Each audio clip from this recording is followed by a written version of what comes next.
Oh, wala nang topak si Heaven ngayon, no. Hi guys, Vince here and welcome back to Drip. So, bibigyan ko lang kayo ng more information dito kay Heaven. So, yung pinaliguan ko nung nakaraan na medyo may topak sa talaga nun. Very interesting yung mga comment niya. Sabi niya para siyang sea urchin na nakaglutathione. Grabe naman talaga.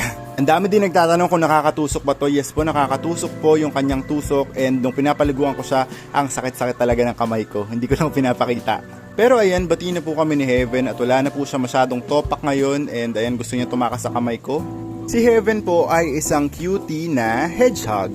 So siya lang yung bukod tanging hedgehog dito sa Drip by Vinci and medyo matagal na rin to sa akin. Sabi niyo meron kayo nakitang uod dun sa kanyang food dish. Yes po, yun po yung kinakain ni Heaven. Yun po ay super worm. Rich in protein po yun and kailangan yun ng ating mga hedgehog para lumaki sila. Si Heaven po ay isang albino hedgehog kaya makikita mo na pula ang kanyang mata. The reason kung bakit kami nag-away noon is dahil nakatakas siya sa kanyang cage tapos pinagalitan ko siya nung natagpuan ko siya sa lapag nung pag-uwi ko galing sa aming outing. So, ganyan yung mga hedgehog kapag binibigla niyo siya, nagtataas siya ng kanyang quills. And ayun nga, kapag kampante na sa'yo ang iyong hedgehog ay gaganyan na siya, parang hindi na siya mag-turn into a ball. Bait naman to si Heaven, topakin lang talaga minsan.